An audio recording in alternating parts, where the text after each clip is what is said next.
I'm Ted Melton. Okay? I've been doing this stuff with orthopedic tables and fracture tables and general surgery tables for a long, long time. Ann asked me to come over and talk with you guys about how to set the chick table up for, basically for a hip. Okay? Amy, have you worked on this table before? Yes. Do you like it? Be honest. It's cumbersome. Okay? Agreed. When I do orthopedic in-services, the first thing I tell people is the one cardinal rule for orthopedics is that anything you loosen, you retighten. And you'll see that on any fracture table you use, whether it's this one or our new one or anybody else's or wherever you go, there's going to be lots of parts and pieces that you have to loosen, set up, and then retighten. Okay? Again, 90% of the procedures that you're going to be doing on any fracture table, including this one, and this, by the way, probably the majority of your surgeons, if they're over 45 years old, trained on this table or a variation of it. This is an older chick table. It's probably 20 years old. We upgraded this table about, what, Pat, 9 years ago? Yeah, 7, 8 years ago, something like that. We upgraded it to what we call the IOT, the Imageable Orthopedic Table. And we'll talk about that in a little while. But again, anything you do on a fracture table, whether it's ours or anybody else's, 90% of what you're going to be doing is supine hip compressions, repairing of hip. The unfortunate thing about orthopedics is it's always trauma. It's always trauma. Whether it's a hip repair, whether it's a femoral rotting, whether it's a tibial repair, it's always trauma. And unfortunately, they usually occur at 2 o'clock in the morning on a snowy night. So you all need to know how to set this table up for the majority of those things. Okay? Remember I said the first thing you do is to remember that anything you lock or anything you unlock, you lock. So let's assume that we've got a 78-year-old lady who stepped out of a cab at 10 o'clock at night, fell on the ice, and broke her hip. Okay? Now there's some questions even among orthopedic surgeons. Do old people fall and break their hip, or does their hip break and then they fall? I'm not sure anybody knows the answer to it, but your job is to make sure that when the surgeon gets in, you've got this table set up. So let's assume, Amy, that you're on call and you're in to set this up for a left hip, okay? The hardest thing you're going to do to set this table up is to get it into the room. Because you can see, it's a big, bulky, heavy, it weighs 725 pounds, and don't try to move it by yourself, okay?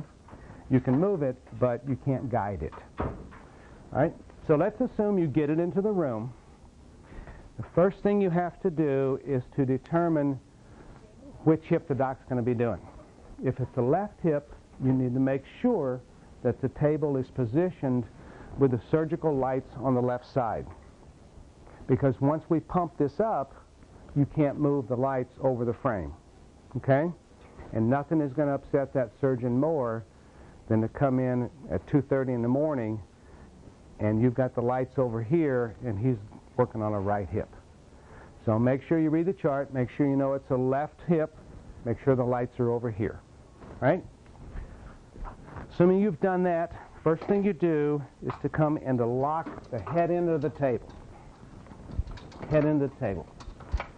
Once that's locked, then there's a knob here that says lengthen and shorten. Then the whole table, the whole end of the table can be pulled out. And it should be pulled the entire length. And then we lock it down, and we lock it down tight. Okay? Because we're going to be pulling traction against this end of the table. Then we lock the foot end of the table, and these brakes are not real secure, but they'll hold. If we know it's going to be a left hip, then we can just leave this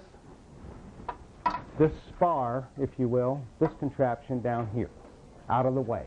because the C-arm is going to be coming in from this side. All right? So once we know it's going to be the left hip, and we know we're going to be pulling traction from the left side. So this will swing out. There's a knob down here that says lengthen and shorten. That should be loosened and pulled out all the way, because we're going to be bringing the patient in from this side. Down at the head end of the table, there's a foot pedal, and this is where you get your aerobic exercise. This is not powered. Our new table and that table is powered. Okay? A little commercial there, Amy. This goes all the way up. You'll notice that this is a two-stage pump.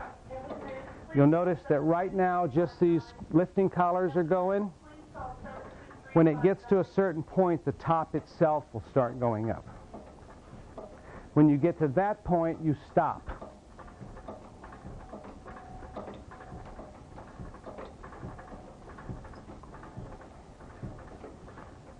See why it's important now to make sure you've got the lights where they should be?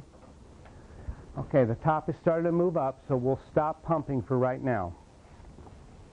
There are three things you need for orthopedic surgery. You need a means of pulling traction, okay?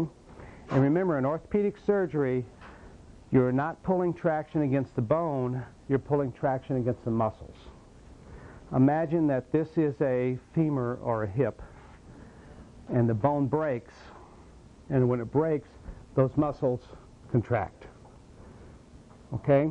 So in order to get those bones realigned, you have to pull the muscles, not the bone.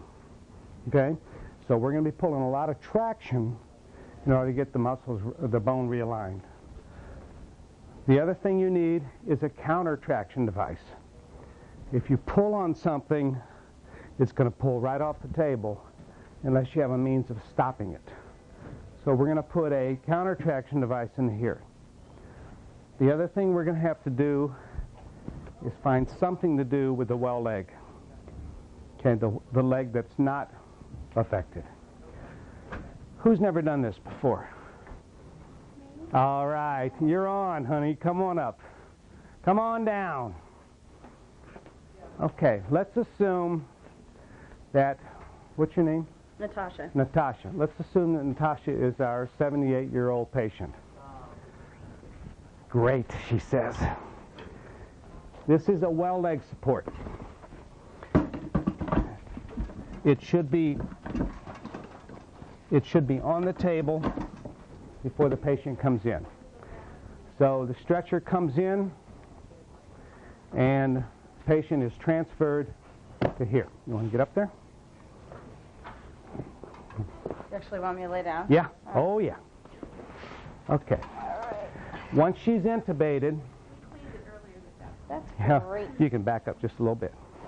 Once she's intubated, then we're going to set up the table for our right hip. Remember, we said we have to have traction, we have to have counter traction, and we have to have a place for the well leg. This is the part I like most, right here. Okay? All right. The tabletop on this table is translucent, meaning there's no metal in the tabletop at all. But you have to have a way to attach an arm board, and you have to have a way to attach the well leg support. You will see two of these wherever you keep your orthopedic supplies. They simply slide on to the side of the table and again are tightened up.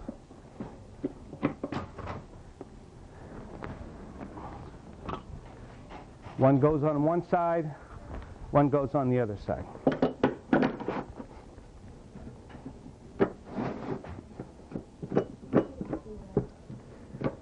Okay, so now we've attached a way to put the well leg support on and the arm board on. All right? This is called a traction hammer. Looks like a hammer. On here we're going to attach our traction device. You have this already set up. This is called a bell traction device, and this is the traction cup. This will go onto here.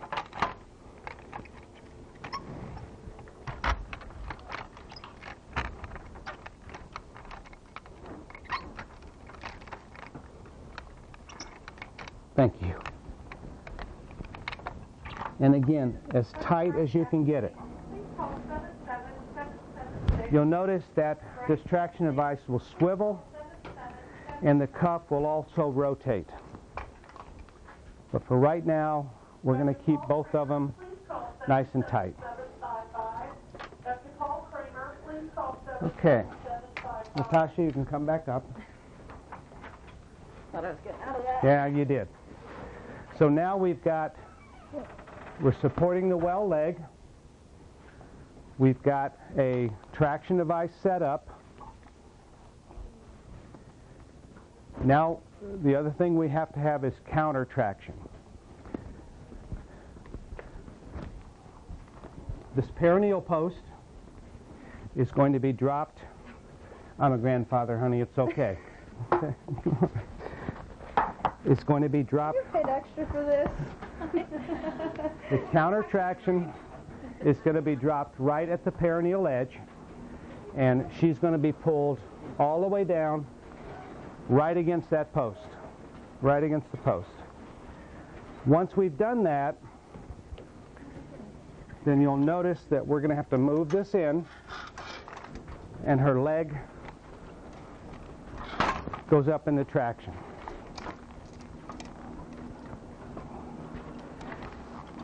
With hip surgery, the doctor is going to want to keep the leg as anatomically parallel to the hip as he possibly can. So if it looks like it's going up, then we're simply going to lower this a little bit, okay, so it's as level as possible.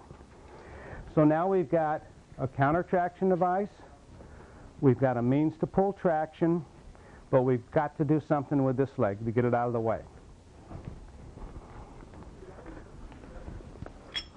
On the side rail that we put on, we're going to attach a standard swivel clamp.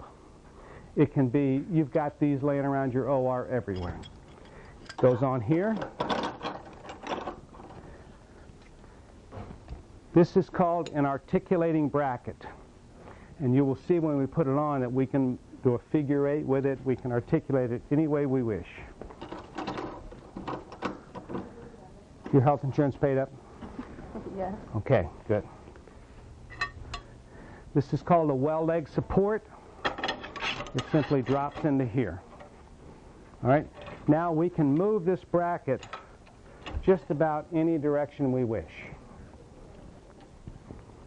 And into that, we're going to attach this well leg basket.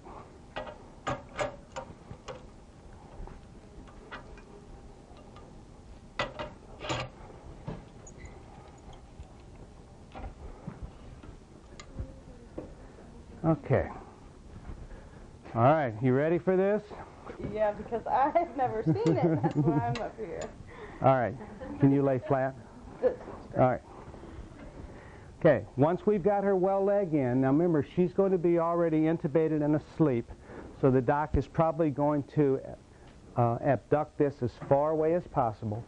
Once he's got it where he wants it, everything gets tightened down. Remember, in orthopedics, anything you loosen, you retighten. So once she's up there, then we're going to attach the traction cuff. The traction cuff would be padded, maybe some Kerlix in there, and that would go in there.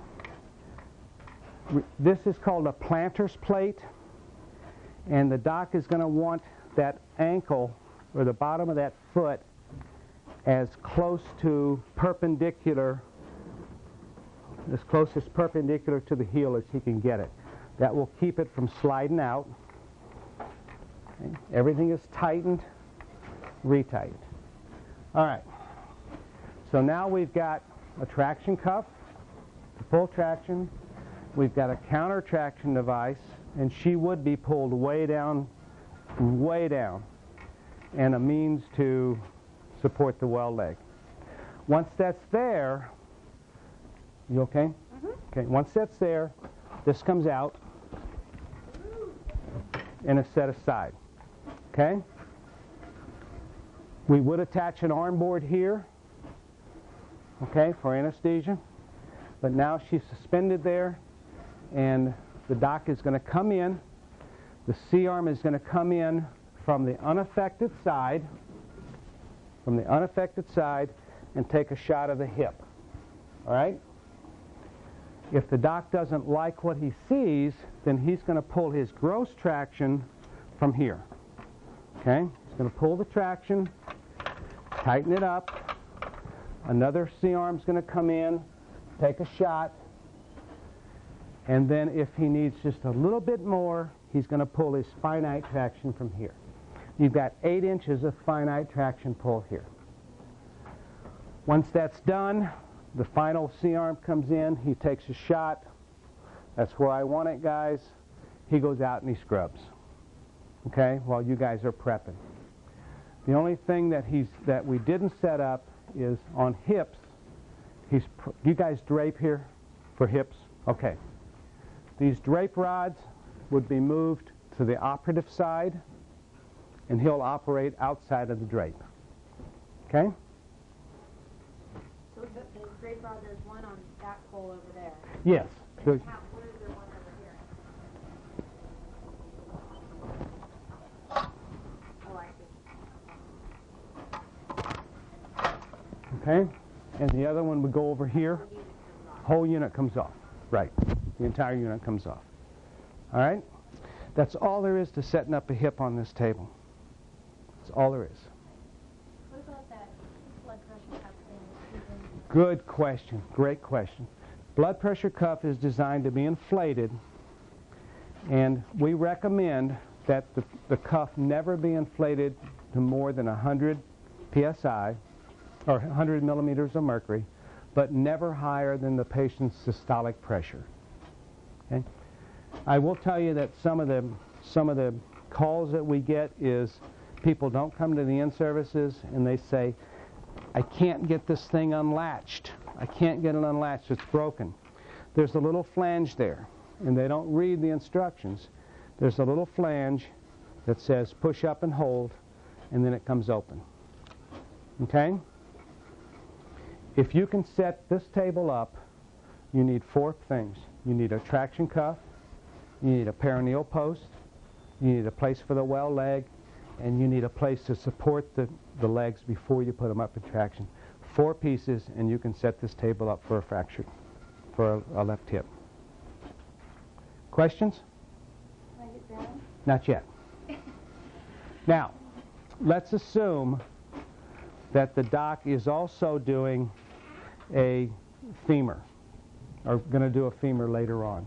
If you can set this up for a left hip, you can set it up for a left femur, because most of the docs are, the only thing they're going to do different with a femur is they're going to adduct. Remember, adduct means to add to midline. They're going to adduct across midline so that they're coming in this way instead of straight on. All right? The only thing I didn't show you is that with a hip and a femur, the doc is probably going to want the table pumped up, as high, the table top, as high as it will go, because he's going to want to look straight in at that hip, and he's going to want to look straight in at that femur. Okay? Questions? Do you want to show them the bracket, the release on the back side of that? Yes, good point. So let's assume that Natasha's surgery is over. She's going to walk again. Surgery's over. Doc says, thank you all, I'm going home. This goes back in. Her well leg comes out. The perineal post is taken out.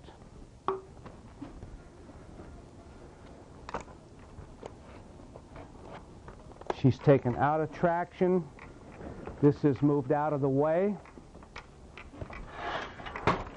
Stretcher comes in, and she's off to her room. Okay? Any questions? Okay?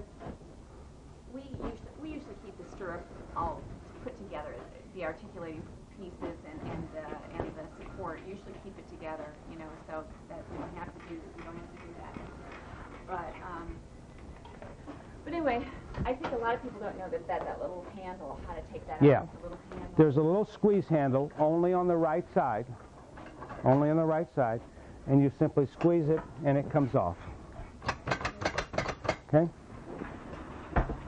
And goes back in. Orthopedics can be intimidating, but the thing that you guys have got going for you on the orthopedic team is, one, the surgeons are, as a rule, are pretty good guys. And two, if you can set for a hip, you can set up for anything else. Okay? Couple things about the table. The only metal in the top of the table is the 3 inches right at the very perineal edge. Everything else is carbon fiber. So if the doc wants to do an oblique shot for some reason, he can. The table will support and articulate a 400-pound patient. So you don't have to worry about the table tipping or the board breaking. And this has been tested to 3 times 400 pounds. So we know it's going to hold a 400 or 1,200-pound patient. Probably never going to get that. How much hydraulic fluid does this thing hold? You had a leak, you know, a couple You had a years leak? ago, and I don't know how much hydraulic fluid. And you know, probably a lot of people don't know that it goes all the way. Yeah, it goes all the way through. There's probably 4 quarts. I don't know. I don't remember. Hydraulic fluid can be replaced up here. It's leaking Yeah. out on top. Yeah, yeah. In the So, middle of the day, and I had to wrap the chucks around it to absorb it, Yeah. just to get the tape done. this is an old table, and it's been upgraded. Looks like a bad So- diaper by the time you get there. What I'd like to do, with your permission, is to break the table down and have a couple of people set it up. And I would recommend that the table be set up for a left hip. Believe it or not, most fractures occur on the left side. Maybe because the majority of the population is right-handed, I don't know. But the majority of fractures occur on the left side of the body. So if you keep it set up to do a left hip, and all you have to do then when you come in, and I'll show you how to put it in the storage mode, set up for a left hip. If it is a right hip, all you have to do is change everything. Okay? You put the well leg over here, you put the traction device on the right, and you can do it in 2 minutes. Ted, one of the things that's always been frustrating for me is the clicking on the, sometimes you have to double click on the, is it the abduction or some of those you have to double click in order to move them. This, Yeah. Well, I think it's the other one. Sometimes you have to the, click the, twice. the raise and lower, Yeah.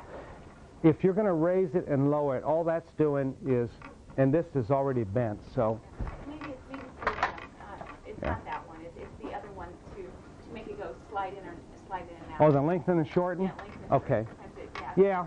Yeah, and that's just because it's an older table. Yeah, it's an older The newer version does not have a double click that you have to double. Our new table does not have this at all. Not at all. It's a powered table, 500-pound articulation. Comes up to about that high off the floor. So, and you'll see that later. So, On the nursing side, we usually keep some soft rolls. Usually, when I set a table up, I'll put a couple of rolls of soft roll down here, and then a couple of our ACE wraps. That way, the doctor can just see it, and maybe an ABG doctor can grab it right here, because on the base, and they can go ahead and start padding up the foot. right. And and then usually the ACE wrap is used right here to secure this on this cradle area. And lots of our patients will come down with that yellow foam thing. And a while back, somebody thought, why don't we reuse it, because it's a disposable item. So if they come down with skeletal traction on with that yellow foam thing, Put that in here. Put it right here. That's another source of support and foam for bony Right. sinuses. Then just take your ACE wrap and just wrap it up. Yeah. And a lot of our, we do have this thing right here for arm boards, but a lot of times you'll just see They'll that tuck 'em. we'll tuck them up here around them. That's the reason why we like to put another sheet right here, a real long sheet. That way you can kind of mummy the patient, and you can secure the sheet right here on their elbows, and then the scrub nurse will Right. give you two towel clips, and you can really secure the arms up. You really have to have them high so the elbows don't dip down into the view of the C-arm view. One of the, and you brought up a good point, Pat, about wrapping. The perineal post is padded. It's padded. But I would highly recommend, especially with men, especially with young men who want to have children, that you wrap this and pad it even more. Because when they start to pull traction, especially with young men, if let's say it's a 30-year-old guy who rolls his motorcycle and breaks his femur, the doc's going to pull a lot of traction. Because remember, femur, largest bone, strongest muscles, going to have to pull a lot of traction, an awful lot of traction, to get those muscles pulled back to realign that bone. All that traction is right against the perineal edge. So if traction is too hard and too long against that, a very common disorder, it's temporary, but a very common disorder is penile paralysis. So you're going to want to make sure that, as a rule, that you don't pull traction just against this, that you pad it. You put some Kerlix around it. You put some foam pad around it. Whatever, okay, before you start pulling traction. There is another device that you have in the OR someplace that came with this called a lateralizer, or an offset device.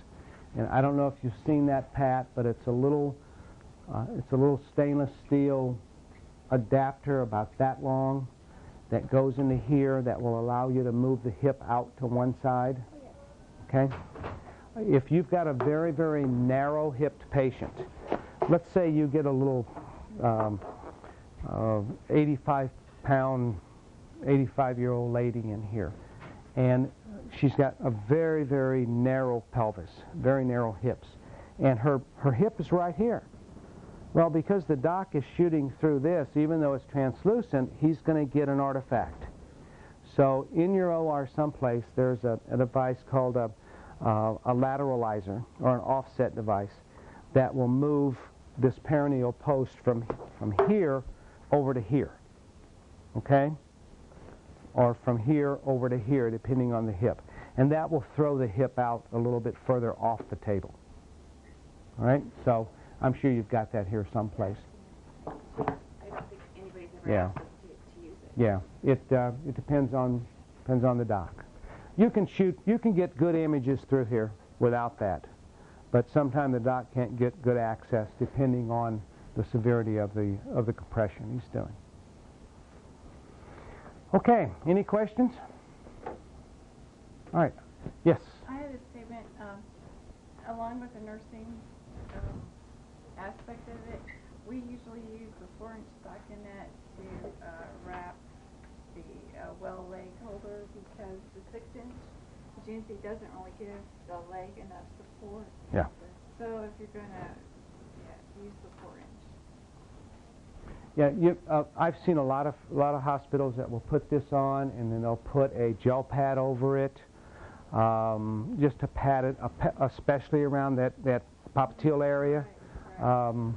Yeah, and it varies from hospital to hospital. But they come with the buck spook. The buck spook works great. If Mhm. not, we usually use foam padding. Pat, are you guys doing any hip arthroscopies here? Infrequently. Okay. If the doc is doing hip arthroscopies, does anyone not know what those are? I've never seen one. Okay. It's relatively new, I think. The guys are just starting to get to it. A hip arthroscopy is just like a shoulder arthroscopy or a knee arthroscopy, where they're going to go in and they're going to to remove all that junk, all that cartilage and everything. But in order to do that hip arthroscopy, if this is the hip, they have to pull the ball out of there, at least partially, which requires an awful lot of traction. I mean, a lot of traction. And in order to do that, so that they don't pull the patient off the table, then they'll put them up in bilateral traction. So you wouldn't use this, you would use both of these spars. And the patient would be up in bilateral traction in this configuration. Okay? You may see that happening more and more. I'm starting to see more of that happening. But just remember, if the doc says that he's going to do a hip arthroscopy, you really need to set the table up for bilateral traction. Yes, sir? I've done it before, doing it laterally. Laterally?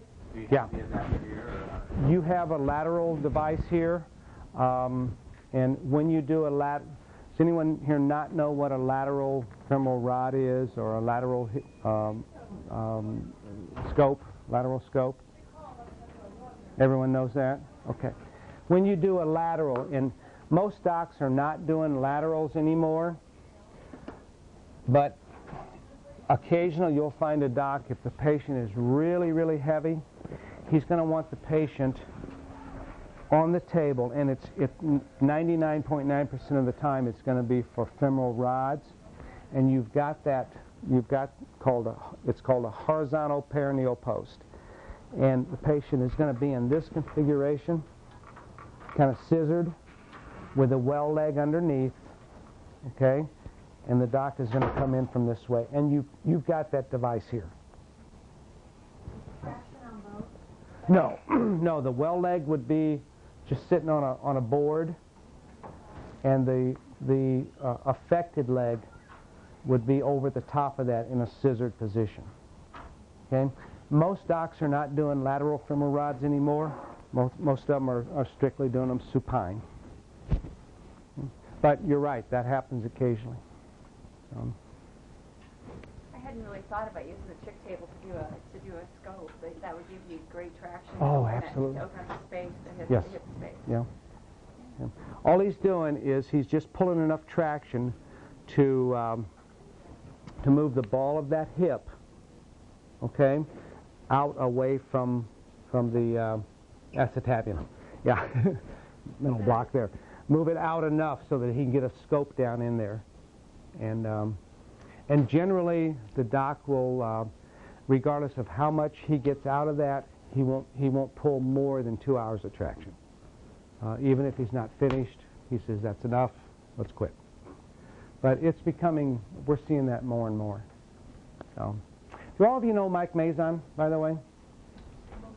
Okay. Mike is our rep here from Specialties of Surgery, and he's the one that's really going to be working with you guys on this. So, any questions? Do you mind if I break this down and have you guys set it back up using a couple of, Natasha, you can rest for just a moment since you were the...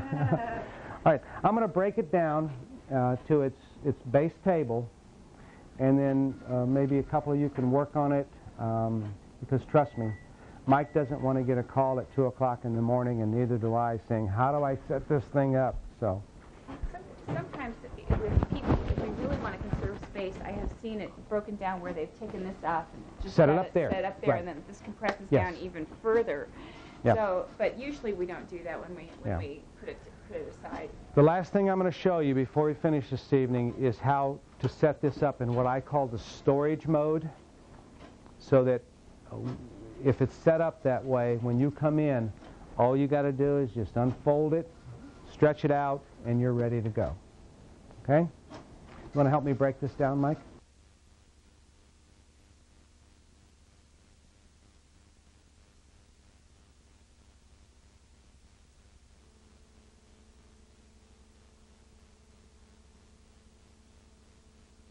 The first time I did that by myself, I forgot that. And it was way up high? Uh-huh. Uh-huh. And then I had to bring that Yeah, entire right. bed down. Yeah. And Yeah. do it. That's not fun. Hopefully you alternated operated It was legs. before operated legs. I did. So you went. This is about 28 inches, which is stretcher transfer height. So you'll want to pump the table up like she's doing as far as it will go until this starts to raise. Once that starts to raise, you stop so that you've got transfer height for the patient.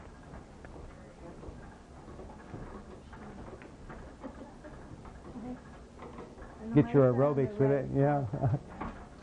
Okay, right there.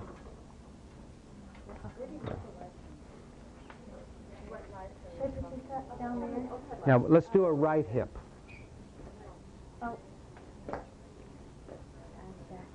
That's all right. You can just leave that one alone, because we'll be working off of that one. There you go. Okay, that's what I was asking, if it needs to go down there or up here. Yeah. So if you're doing a right, you're going to pull traction from down there. Right. Okay? And you just leave this down Yeah, here? you can just leave that there. But the anesthesia doesn't like it there, then you would move it Oh, yeah. here all the way out. Yeah. The anesthesia doesn't like it there. Their IV poles are going to be there. Mm-hmm. Sure. Let's just assume anesthesia says move that out of the way, so we can move it down here and get it out of the way. See him person will say, I don't really like Yeah, right. But guess who's going to win?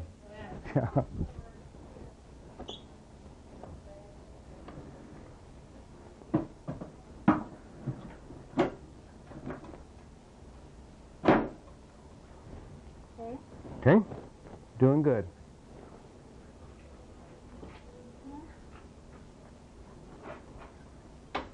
Upside down.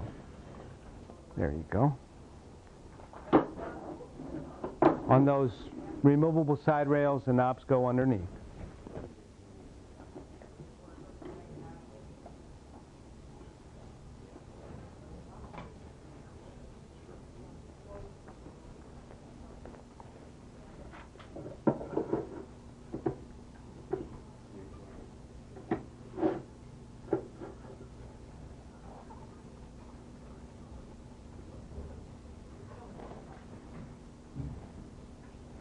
So if he does one, if the surgeon does one, our onboards work just fine. Oh yeah, these are standard. U.S. side rail is 1 1/8 inches in width, and anybody's side rails will fit on those. Skytrons, ours, Steris. Almost choked on that. Anybody's side rail will fit on that. Okay?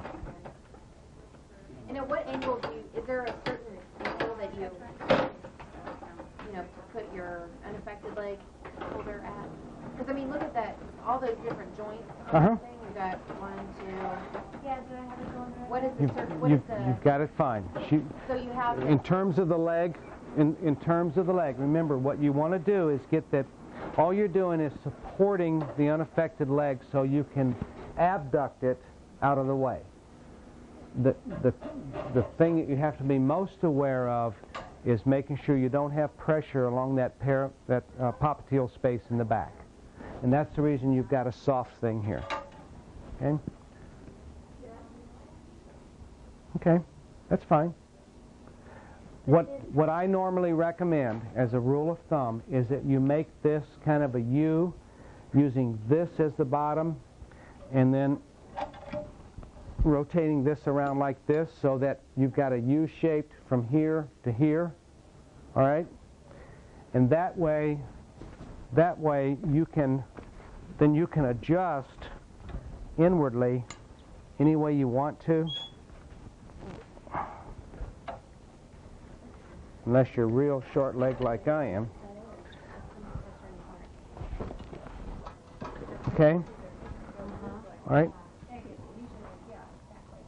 So, yeah. Even though it Like it goes that way, then that way, and then it can, that's the reason it's called an articulating bracket. You can move this any way you want to. The thing that you have to remember is you want to get it as far away from the operative side as you can so radiology can get a C-arm in. Because remember, if you're doing if the doc is doing a high femoral break, okay, he's going to have to come straight across here. So he might abduct that well leg way out of the way. It's not going to hurt the patient. She's asleep or he's asleep. Okay? But that's why it's called an articulating bracket. So it'll go in all kinds of different directions. You're doing fine, Amy. What else? Perineal post.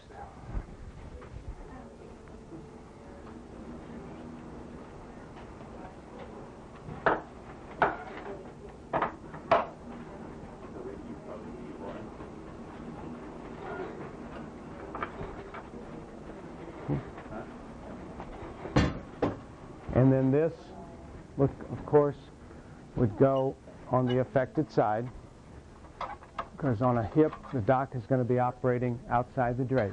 You forgot to tighten the back. Tighten what back? This? If there's a slot. Oh. Come on, Michelle. That was good. I was doing this when you were just a dream in your father's head. You know? You wanted a boy. Oh, he did. Okay. How'd she do, guys? Good. All right. Good. Good. Any questions on anything so far? Okay. Okay. Remember, how many of you ride motorcycles? How many of your friends ride motorcycles? Any of your husbands ride motorcycles? Leo. Okay. He just bought a Ninja. Okay. Okay. Leo. Leo. Okay. Chances are, one of these days he'll be on this table. He rides a motorcycle, and it's probably going to be a femur. So remember, if you're doing a femur, if you're doing a femur, you set it up exactly for a supine femoral rod, exactly like you did for a hip. The only difference is you're gonna adduct across midline. That's the only difference for a supine femoral rod. Only difference. And the only other thing you didn't do, Michelle, is for and I didn't do this either, but for a hip, the doc is going to want the table pumped up as high as it will go, because he wants to be able to look straight into that hip. That's the reason. It's the reason it's so important that those surgical lights are in the right place before you start pumping this table up. Because if you didn't, if they were over there, you'd have to lower the table, move the lights, and the doc's not going to be happy. And then if it's up this high, you can adjust these down. Right. This down. Tighten it up. And then this one, I'm pretty tall. I could do this, Yeah. but in order to get it even so your scrub doesn't have to work very much. Dr. Dennis Norton, please call 72364. Okay, anybody else want to go through this, or are you guys comfortable with it? Or so it would be my recommendation that you keep the table set up in that configuration. We always hope for the right side. Pardon? We always hope for the right You always hope for the right? Yeah. Because it's the back table, and you don't have to move the back table around. Right. So let's set it up for the right side, and I'll show you that, in my opinion anyway, the way the table should be stored. That way, at 2 o'clock in the morning, you won't be running all over the OR, back in the storeroom, looking for parts and pieces. And you were absolutely correct. This table is getting old, so you really have to crank these down in order to tighten them up.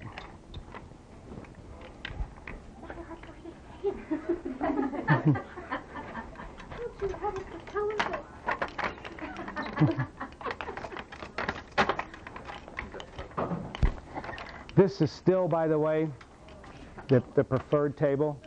We sold over 100 of these tables last year. Even though it's not powered, it's... Pardon? I'm sorry? Stairs? No. How many did they sell? Oh, I have no idea. I have no idea. I mean, that was just on this table. Okay, so we've got a left traction cuff. We're going to put our well leg support in.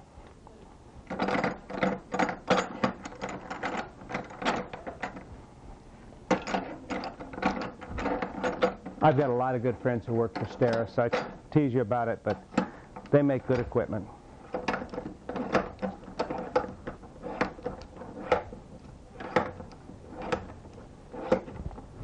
Okay, remember this articulates, so I would put this in this configuration.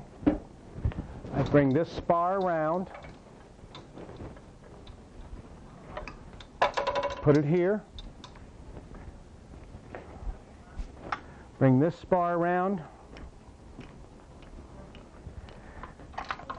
hit the lengthen and shorten and move it in so it's just past the lifting collars but not touching them. And then we lower the table.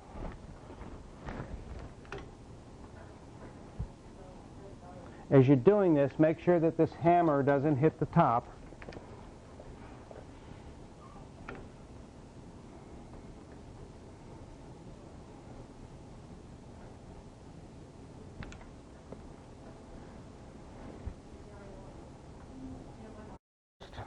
And set right on the edge. This goes up here.